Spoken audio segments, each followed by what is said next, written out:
ಕನಿಷ್ಠ 6 ತಿಂಗಳ ಕಾಲ ಮತ್ತೆ ಜೈಲಲ್ಲೇ ಕಾಲ ಕಳೆಯುವಂತ ಸ್ಥಿತಿ. 6 ತಿಂಗಳ ಕಾಲ ಮೇಲ್ಮನವಿ ಸಲ್ಲಿಸುವುದಕ್ಕೆ ಅವಕಾಶ ಇರೋದಿಲ್ಲ.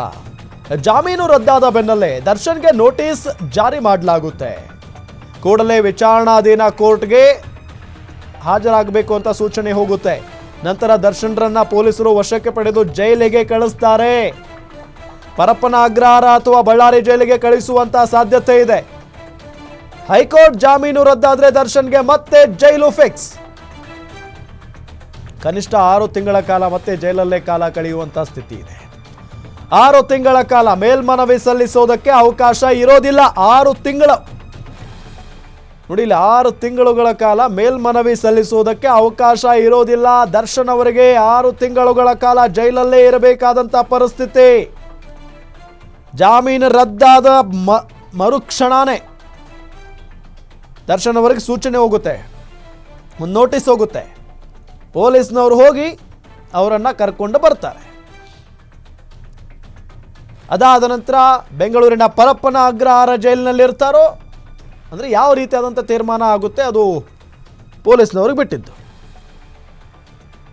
ಬೆಂಗಳೂರಿನ ಪರಪ್ಪನ ಅಗ್ರಹಾರ ಜೈಲಿನಲ್ಲಿ ಇಡ್ತಾರೋ ಅಥವಾ ಬಳ್ಳಾರಿಯ ಕೇಂದ್ರ ಕಾರಾಗೃಹಕ್ಕೆ ಕರ್ಕೊಂಡು ಹೋಗ್ತಾರೋ ಅನ್ನೋ ಪ್ರಶ್ನೆ ಅಂತೂ ಇರುತ್ತೆ. ಅಂದರೆ ಅಕಸ್ಮಾತ್ ಆಗಿ ತೀರ್ಪು ದರ್ಶನ್ ಅವರ ವಿರುದ್ಧ ಬಂದರೆ, ಜಾಮೀನು ರದ್ದಾಗಿದ್ದಾದ್ರೆ ಹೇಳ್ತಾ ಇರೋದಷ್ಟೇ, ಇನ್ನೂ ರದ್ದಾಗಿಲ್ಲ, ಅದಿನ್ನೂ ತೀರ್ಪು ಕೂಡ ಬಂದಿಲ್ಲ, ಅದು ಬೇರೆ. ಸೊ ದರ್ಶನ್ ಅವರ ಜಾಮೀನು ರದ್ದಾಗಿದ್ದೇ ಆದರೆ ಅವರಿಗೆ ಮೊದಲು ನೋಟಿಸ್ ಹೋಗುತ್ತೆ.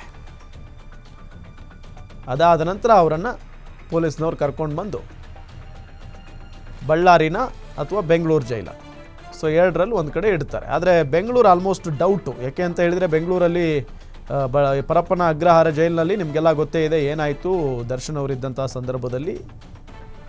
ಅದಾದ ನಂತರ ಯಾಕೆ ಅವರನ್ನು ಬಳ್ಳಾರಿ ಜೈಲಿಗೆ ಶಿಫ್ಟ್ ಮಾಡಲಾಯಿತು ಎಲ್ಲರಿಗೂ ಕೂಡ ಗೊತ್ತಿರುವಂಥ ವಿಚಾರ. ಹಾಗಾಗಿನೇ ಆಲ್ಮೋಸ್ಟ್ ಬೆಂಗಳೂರು ಪರಪ್ಪನ ಅಗ್ರಹಾರ ಜೈಲಿನಲ್ಲಿ ಇರೋದು ಡೌಟು.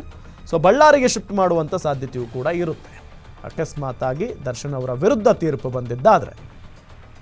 ಸೊ ಇನ್ನು 10 ದಿನಗಳಲ್ಲಿ ಒಂದು ಅಂತಿಮವಾದಂಥ ತೀರ್ಪು ಪ್ರಕಟ ಆಗುತ್ತೆ. ವಾದ ಪ್ರತಿವಾದ ವಿಚಾರಣೆ ಎಲ್ಲ ಮುಕ್ತಾಯ ಆಗಿದೆ. ಈಗ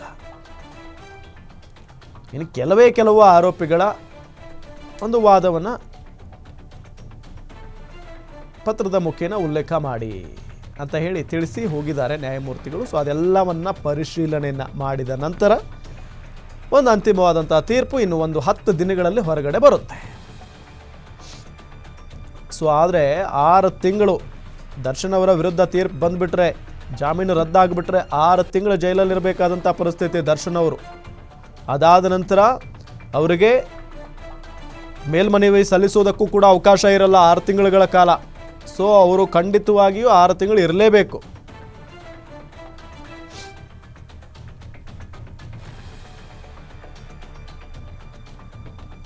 ನೋಡಿ ನ್ಯಾಯಾಂಗ ವ್ಯವಸ್ಥೆ ಯಾವ ರೀತಿಯಾಗಿದೆ, ಪ್ರತಿಯೊಂದು ಕೇಸ್ಗಳನ್ನು ಕೂಡ ಎಷ್ಟು ಸೂಕ್ಷ್ಮವಾಗಿ ನ್ಯಾಯಾಂಗ ಅಬ್ಸರ್ವ್ ಮಾಡುತ್ತೆ, ವಿಚಾರಣೆ ಮಾಡುತ್ತೆ.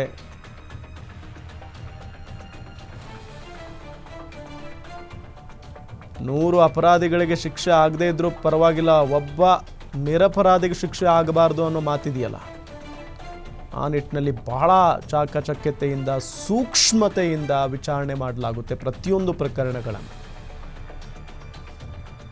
ಗೊತ್ತಿಲ್ಲ, ಏನು ಬೇಕಾದರೂ ಇರ್ಬೋದು, ದರ್ಶನ್ ಅವರು ತಪ್ಪಿದೆಯೋ ಇಲ್ವೋ,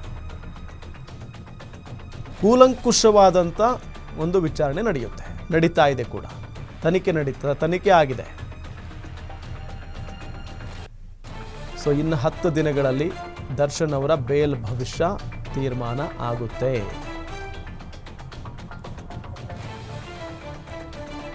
ಸೊ ದರ್ಶನ್ ಅವರು ಈಗ ಥೈಲ್ಯಾಂಡ್ನಲ್ಲಿ ಡೆವಿಲ್ ಶೂಟಿಂಗ್ನಲ್ಲಿ ಭಾಗಿಯಾಗಿದ್ದಾರೆ. ಶೂಟಿಂಗ್ ನಡೀತಾ ಇದೆ. ತೆಗೆದುಕೊಂಡಂಥ ಅವಧಿ ಮುಗೀತಾ ಬಂತು. ನಾಳೆ ನಾಡಿದ್ದವರು ವಾಪಸ್ ಬರ್ತಾರೆ ಬೆಂಗಳೂರಿಗೆ. ಹೋಗಿ ಥೈಲ್ಯಾಂಡ್ನಲ್ಲಿ ಏನು ಶೂಟಿಂಗ್ ಎಲ್ಲ ನಡಿಬೇಕಾಗಿತ್ತು ಅದೆಲ್ಲ ಮುಕ್ತಾಯ ಆಗಿದೆ. ಸೊ ಇನ್ನೂ ಒಂದಿಷ್ಟು ಕೆಲಸ ಅಂತೂ ಬಾಕಿ ಇರುತ್ತೆ ಸಿನಿಮಾ ವಿಚಾರಕ್ಕೆ ಸಂಬಂಧಪಟ್ಟಂತೆ. ಸೊ ಹಾಗಾಗಿ ಪಾಪ ನಿರ್ಮಾಪಕರಿಗೆ ಒಂದಿಷ್ಟು ಟೆನ್ಷನ್ ಅಂತೂ ಇದ್ದೇ ಇರುತ್ತೆ. ಜೊತೆಗೆ ದರ್ಶನ್ ಫ್ಯಾಮಿಲಿಯವ್ರಿಗೂ ಕೂಡ ಭಾಳಷ್ಟು ಟೆನ್ಷನ್ ಇರುತ್ತೆ. ಅವರನ್ನು ಜೈಲಿಂದ ಬೇಲ್ನ ಮುಖೇನ ಹೊರಗಡೆ ಕರ್ಕೊಂಡು ಬರೋದಕ್ಕೆ ಅವರ ಪತ್ನಿ ವಿಜಯಲಕ್ಷ್ಮಿಯವರು ಎಷ್ಟು ಪ್ರಯತ್ನ ಪಟ್ಟರು, ಎಷ್ಟು ಹರಸಾಹಸವನ್ನು ಪಟ್ಟಿದ್ದಾರೆ, ಎಷ್ಟು ದೇವಸ್ಥಾನಗಳಿಗೆ ಓಡಾಡಿದ್ದಾರೆ. ಸೊ ಈಗ ಹೊರಗಡೆ ಬಂದಿದ್ದಾರೆ, ಬೆನ್ನು ನೋವಿನಿಂದ ಬಳಲ್ತಾ ಇದ್ದರು, ಜೊತೆಗೆ ಆಪರೇಷನ್ ಅಂತ ಹೇಳಿದರು, ಆಪರೇಷನ್ ಕೂಡ ಆಗಲಿಲ್ಲ. ಅದಾದ ನಂತರ ಅವರು ಡೆವಿಲ್ ಶೂಟಿಂಗ್ನಲ್ಲಿ ಭಾಗಿಯಾಗಿದ್ದಾರೆ. ಈ ಎಲ್ಲ ಅಂಶಗಳನ್ನು ಕೂಡ ನ್ಯಾಯಮೂರ್ತಿಗಳ ಮುಂದೆ ವಕೀಲರು ಇಟ್ಟಿರ್ತಾರೆ. ಇದೆಲ್ಲದರ ನಡುವೆ ಈಗ ಮತ್ತೆ ಜೈಲಿಗೆ ಹೋಗ್ತಾರೆ ಅಂದ ತಕ್ಷಣ ಅವ್ರ ಫ್ಯಾಮಿಲಿಯವರಿಗೆ ಟೆನ್ಷನ್ ಇದ್ದೇ ಇರುತ್ತಲ್ವ. ಅಂದರೆ ಹೋಗ್ತಾರೆ ಅಂತ ಕನ್ಫರ್ಮ್ ಆಗಿ ಹೇಳೋಕ್ಕಾಗಲ್ಲ, ಇನ್ನೂ ತೀರ್ಪು ಹೊರಗಡೆ ಬಂದಿಲ್ಲ. ಸಹಜವಾಗಿ ಅವ್ರ ಫ್ಯಾಮಿಲಿಯವರು ಟೆನ್ಷನ್ ಇದ್ದೇ ಇರುತ್ತೆ. ಏನು ಮಾಡೋದು ಈಗ? 6 ತಿಂಗಳೇನಾದರೂ ಈಗ ಜಾಮೀನು ರದ್ದಾಗಿಬಿಟ್ರೆ 6 ತಿಂಗಳು ಅವರು ಒಳಗಡೆ ಹೋದರೆ ಮೇಲ್ಮನವಿ ಸಲ್ಲಿಸೋದಕ್ಕೂ ಕೂಡ ಅವಕಾಶ ಇರಲ್ಲ. ಸೊ ಹೀಗೆಲ್ಲ ಇದೆ. ಸೊ ಹಾಗಾಗಿನೇ ಸಹಜವಾಗಿ ಟೆನ್ಷನ್ ಅಂತೂ ಇದ್ದೇ ಇರುತ್ತೆ.